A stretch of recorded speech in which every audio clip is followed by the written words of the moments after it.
Good afternoon, Mr. Arcibal. I'm currently writing an article about the pop art movement and some notable figures who have contributed to it. I have a few questions regarding them, and if you have anything you'd like to mention in between, feel free. The first question is, what was the general reaction to pop art when it emerged compared to its predecessor, abstract expressionism?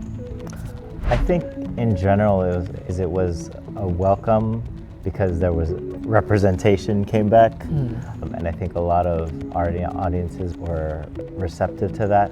But at the same time, many in the art world were very into the abstract expressionism and didn't seem ready to welcome all that back in. But at its core and the social commentary it provided at the same time, it was still acceptable in many ways versus just being outright rejected as some abstract expressionist was initially.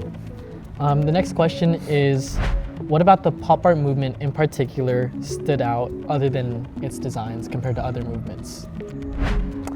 The bright colors was definitely a part of it.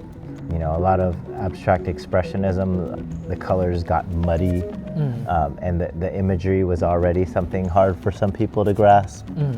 So the colors, the imagery, the storytelling, and some of it just being relatable, like Campbell soup cans, Coca-Cola bottles, celebrities, things that were just relatable to people. The next question is, why in particular does Andy Warhol stand out amongst the other pioneers of pop art? I think he stands out the most because of how prolific he was. He just put so much work out there in many different mediums: painting, silkscreen, sculpture, video, and he was doing his thing in New York, which is always the center of at least the American art world. He brought other artists under his wing with him, which added to his popularity. He interacted with other celebrities in America that were even outside of the art scene. That on top of, well, I already mentioned the prolific nature of his work, but it was basically like a factory churning out his work, which other more modern pop artists have also emulated as well. Moving more to modern day pop art, are you familiar with the artists Takashi Murakami or Banksy? Yes, I am familiar with them. Is there anything in particular about their pieces that you would like to comment on, or anything you admire?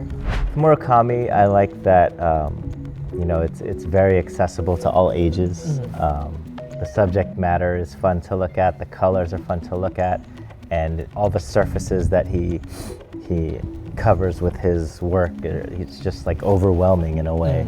And there are positive connotations to that, but then there are also other interpretations that can be interpreted as like oversaturation, which is also always a underlying thing to a lot of pop art. Oversaturation, overconsumption, things like that. Some more specific questions about those artists. How does Murakami's recent collaborations contribute to pop art's identity and legacy? I think part of it in some ways fits because pop art in many ways is meant for the masses to consume. It's meant to be relatable to everybody and to the everyday person, which, like you said, abstract expressionism and other art movements were maybe not as accessible to the everyday person. The fact that many pop artists put out little toys and sculptures or have their works on t-shirts, the more exposure, I think, the better overall. And then we have conversations like this because we see the artwork everywhere, not just in museums or galleries, which, artists like Banksy, who are pop art but also graffiti art at the same time, or mural arts as well, make the art more accessible to the everyday person. All right, those were all the questions for today, and thank you for spending your time to do this interview. All right, thank you very much. Thank you.